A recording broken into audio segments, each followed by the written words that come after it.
Hi friends, idli ఎలా తయారు చేసుకోవాలో చూసేయండి ఫ్రెండ్స్. ముందుగా ఒక బగోన్లో 1 గ్లాస్ ఇడ్లీ రవ్వ వేసుకోవాలి. వాటర్ వేసుకొని శుభ్రంగా వాష్ చేసుకోవాలి.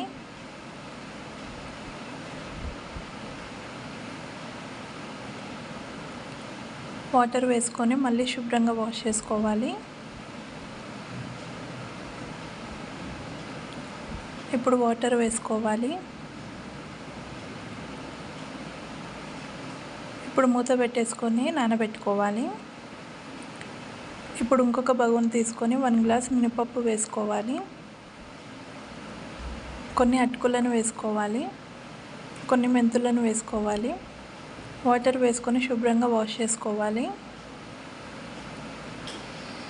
వాటర్ వేసుకొని శుభ్రంగా వాష్ చేసుకోవాలి. ఇప్పుడు వాటర్ వేసుకోవాలి.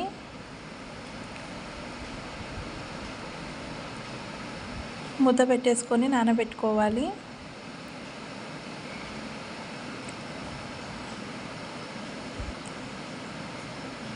చూడండి ఫ్రెండ్స్, ఇక్కడ మూత తీసి చూస్తే మనకు నానిపోయాయి. ఇప్పుడు ఒక మిక్సీ జార్ తీసుకొని మినపప్పు, అటుకులు, మెంతులు వేసుకోవాలి. వాటర్ వేసుకొని ఫైన్ పేస్ట్లా చేసుకొని పెట్టుకోవాలి. ఇప్పుడు మనం ముందుగా నానబెట్టుకున్న ఇడ్లీ రవ్వలో నుంచి వాటర్ మొత్తం తీసేయాలి. ఇడ్లీ రవ్వను పిండుకొని ఒక గిన్నెలో వేసుకోవాలి. ఇప్పుడు మనం ముందుగా చేసి పెట్టుకున్న పేస్ట్ని వేసుకోవాలి. రుచికి సరిపడా సాల్ట్ వేసుకోవాలి. ఇప్పుడు కొన్ని వాటర్ వేసుకోవాలి. ఇప్పుడు చేతితో ఇడ్లీ రవ్వ, మినపప్పు మొత్తం మిక్స్ చేసుకోవాలి. చూడండి ఫ్రెండ్స్, ఇలా కలుపుకోవాలి. ఇలా కలుపుకొని ఇప్పుడు మూత పెట్టేసుకొని నైట్ అంతా పక్కన పెట్టుకోవాలి.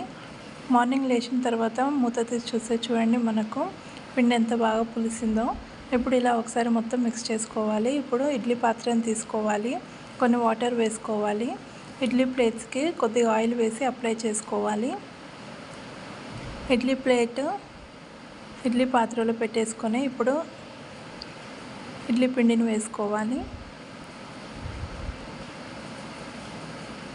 చూడండి ఫ్రెండ్స్, ఇలా వేసుకోవాలి. అన్నీ ఇలానే వేసుకోవాలి. ఇప్పుడు మూత పెట్టేసుకోవాలి. స్టవ్ ఆన్ చేసుకొని ఇడ్లీ గిన్నెను స్టవ్ పైన పెట్టుకోవాలి. ఒక 20 మినిట్స్ తర్వాత మూత తీసి చూస్తే చూడండి మనకి ఇడ్లీ అనేది అయిపోయింది. ఇప్పుడు స్టవ్ ఆఫ్ చేసేసుకొని సర్వింగ్ బౌల్లోకి తీసేసుకుందాం. ఎంతో టేస్టీ ఇడ్లీ రెడీ.